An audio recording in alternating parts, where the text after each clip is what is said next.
Hi friends, ನಮಸ್ತೆ. Welcome to my channel interesting information. ಇವತ್ತು ನಾನು ತುಂಬಾ ಖುಷಿಯಾಗಿದ್ದೀನಿ. ನಾನು ಫಸ್ಟ್ ಈ ಚೆರಿ ಟೊಮ್ಯಾಟೋಸ್ನ ಹಾರ್ವೆಸ್ಟ್ ಮಾಡ್ಕೋತಾ ಇದ್ದೀನಿ. ಇದು ನನ್ನ ಫಸ್ಟ್ ಹಾರ್ವೆಸ್ಟು ಚೆರಿ ಟೊಮ್ಯಾಟೋದು. ನೋಡಿ, ತುಂಬಾ ಚೆನ್ನಾಗಿದೆ. ತುಂಬಾ ಮುದ್ದಾಗಿ ಕ್ಯೂಟಾಗಿ ಚಿಕ್ಕದಾಗಿ ತುಂಬಾ ಚೆನ್ನಾಗಿದೆ. ಆದರೆ ಈ ಗಿಡ ಸ್ವಲ್ಪ ಡಲ್ಲಾಗಿದೆ. ಯಾಕೆ ಅಂತ ನೋಡಬೇಕು. ಹಾಗೆಯೇ ಈ ಡಲ್ಲಾಗಿರೋ ಗಿಡನ ಹೇಗೆ ರಿಕವರ್ ಮಾಡೋದು ಅಂತ ಕೂಡ ನಾನು ನಿಮಗೆ ಮುಂದಿನ ವಿಡಿಯೋಗಳಲ್ಲಿ ತಿಳಿಸ್ತೀನಿ. ನೋಡಿ, 3 ಚೆರಿ ಟೊಮ್ಯಾಟೋಗಳು ಹಣ್ಣಾಗಿದೆ. ಎಷ್ಟು ಚೆನ್ನಾಗಿದೆ ಅಲ್ವಾ? ಕ್ಯೂಟಾಗಿ ಚಿಕ್ಕದಾಗಿ ಕ್ಯೂಟಾಗಿ ಚೆನ್ನಾಗಿದೆ. ಆ್ಯಕ್ಚುಲಿ ಚೆರಿ ಟೊಮ್ಯಾಟೋಗಳು ತುಂಬಾ ಜಾಸ್ತಿ ಬಿಡುತ್ತೆ. ಅಂದರೆ ನಮಗೆ ಮಾಮೂಲಿ ಟೊಮ್ಯಾಟೊ ಒಂದು ಬಿಡುತ್ತಲ್ವ, ಆ ಥರ ಅಲ್ಲದೆ ಇದು 3, 5 ಈ ಥರ ಬಂಚಸ್ಸಲ್ಲಿ ಬಿಡುತ್ತೆ.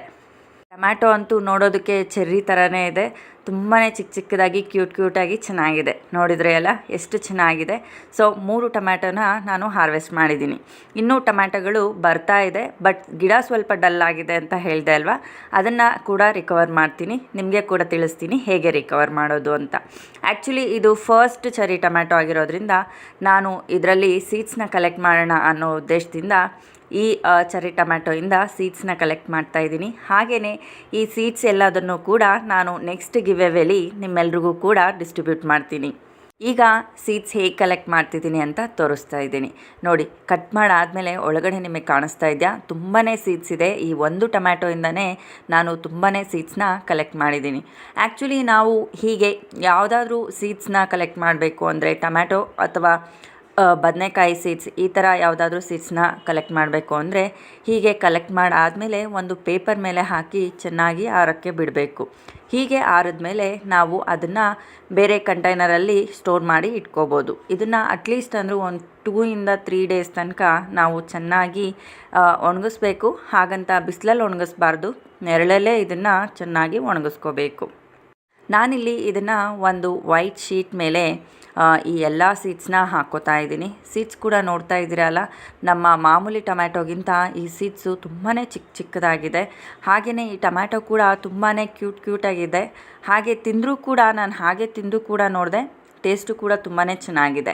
ಸೊ ಅದರಿಂದ ತುಂಬಾ ಡಿಮ್ಯಾಂಡ್ ಇದೆ ಅಲ್ವಾ. ತುಂಬ ಜನ ಚೆರಿ ಟೊಮ್ಯಾಟೋಸ್ ಬೇಕು, ಅದರ ಸೀಡ್ಸ್ ಬೇಕು ಅಂತ ನನ್ನನ್ನು ಕೇಳಿದ್ರಿ ಅಲ್ವಾ. ಈ ಸರಿ ನಾನು ಗಿವ್ ಅವೇಲಿ ನಿಮ್ಮೆಲ್ರಿಗೂ ಕೊಡ್ತೀನಿ. ಸೊ ಯಾರ್ಯಾರಿಗೆ ಚೆರಿ ಟೊಮ್ಯಾಟೋಸ್ ಬೇಕು ಅನಿಸುತ್ತೆ ಅವರೆಲ್ಲರೂ ನೆಕ್ಸ್ಟ್ ಗಿವ್ ಅವೇಲಿ ಪಾರ್ಟಿಸಿಪೇಟ್ ಮಾಡಿ.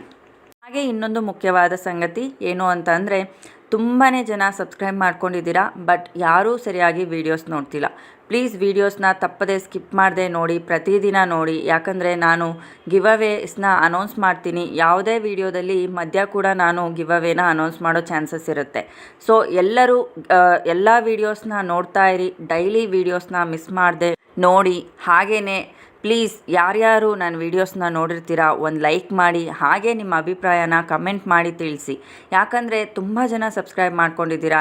ನೋಡಿದ್ರೆ 6000+ ಸಬ್ಸ್ಕ್ರೈಬರ್ಸ್ ಇದ್ದಾರೆ, ಬಟ್ ಯಾರೂ ವೀಡಿಯೋಸ್ ನೋಡ್ತಾ ಇಲ್ಲ. ತುಂಬಾ ಬೇಜಾರಾಗುತ್ತೆ.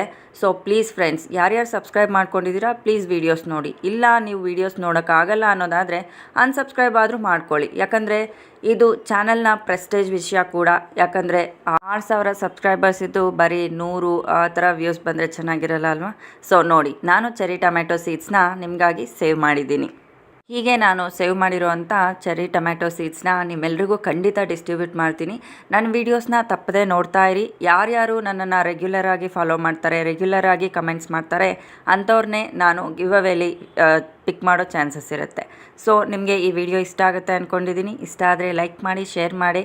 ಹಾಗೆ ನೀವು ನನ್ನ ಚಾನಲ್ನ ಸಬ್ಸ್ಕ್ರೈಬ್ ಮಾಡಿಲ್ಲ ಅಂದರೆ ಸಬ್ಸ್ಕ್ರೈಬ್ ಕೂಡ ಮಾಡ್ಕೊಳ್ಳಿ. ಓಕೆ ಫ್ರೆಂಡ್ಸ್, ಮುಂದಿನ ವಿಡಿಯೋದಲ್ಲಿ ಭೇಟಿ ಮಾಡ್ತೀನಿ. ಅಷ್ಟು ತನಕ thank you. Bye bye. Take care.